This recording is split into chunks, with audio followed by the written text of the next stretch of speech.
ආණ්ඩුව ඉදිරිපත් ආණ්ඩුවේ තරුණ මන්ත්‍රීවරයෙක් හැටියට දකින්නේ කොහොමද?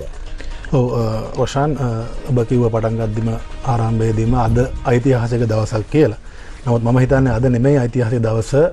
මෙරට ජනතාව ජාති ජන බලවේගයේ ආණ්ඩුව පත් කරගන්න තීරණය කරලා එහෙම පත් කරගත්ත දවස තමයි අපි දැන් ඓතිහාසික මොහොත කියලා. මොකද ජනතාව ඒ පත් කිරීමෙන්ම ජාති ජන බලවේගයේ ආණ්ඩුව බලයට පත් කිරීමෙන් අපේක්ෂා කරේ මෙන්න මේක තමයි. එක පැත්තකින් ලංකාවේ නීතිය ආධිපත්‍ය ක්‍රියාත්මක කරලා වර්ධි කරන කෙනාගේ තරාතිරම නොබලා නීතිය ක්‍රියාත්මක කරන ස්වාධීන අධිකරණ පද්ධතියක් ස්ථාපිත කිරීම, ඒ වගේම නීති රීති පද්ධතියට දේශපාලන ශාස්ත්‍රයේ බලපෑම් තොර කිරීම, ඒ වගේම කඩාවැටුණු ආර්ථිකය ස්ථාවර කරලා ආර්ථික වර්ධනය මාවතරකට අරගෙන ඒම මේවා තමයි ජනතාව ජාති ජන බලවේගයේ ආණ්ඩුවෙන් බලාපොරොත්තු වෙන්නේ. දැන් අද උදාහරණයක් ඔය අද ඉදිරිපත් වුණේ එක උදාහරණයක්. අර ඒ කාරණා කිහිපයෙන් අර නීතිය ආධිපත්‍ය ස්ථාපිත කිරීම කියන කාරණාව.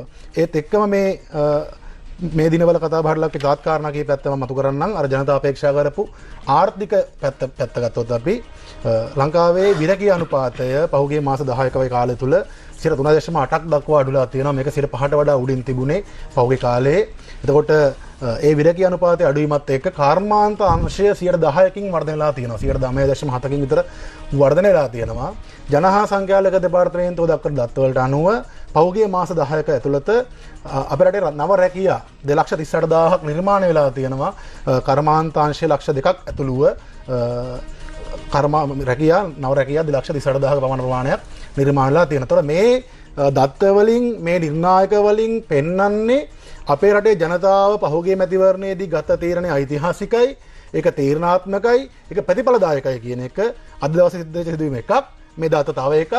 ජනතාව අපේක්ෂා කරපු දේශපාලන පැත්තෙන් ජනතාව අපේක්ෂා කරපු ජයග්‍රහණ වගේම ප්‍රතිඵල වගේම ආර්ථික පැත්තෙන් ජනතාව අපේක්ෂා කරපු ජයග්‍රහණත් දැන් ලැබෙමින් යනවා. මම අවසාන වශයෙන් කියන්නම් ඒ තමයි අපි මේ දත්ත වලින් කියන්නේ මේ අවුරුදු ඉවරෙද්දී මේ සියල්ල හරි කියලා මට සතුටුපුරයක් වෙයි කියන එක නෙමෙයි. අපි දීර්ඝකාලීන ආර්ථික වර්ධනයේ මාතකට යන්නත් ජනතාව අපේක්ෂා කරන දියුණුවටක් බවට පත් වෙන්නත් අවශ්‍ය ආරම්භක පරිච්ඡේදය දැන් අපි පටන් අරගෙන තියෙනවා කියන එක තමයි මේ වලින් මම හිතන්නේ නිරූපණය වෙන්නේ.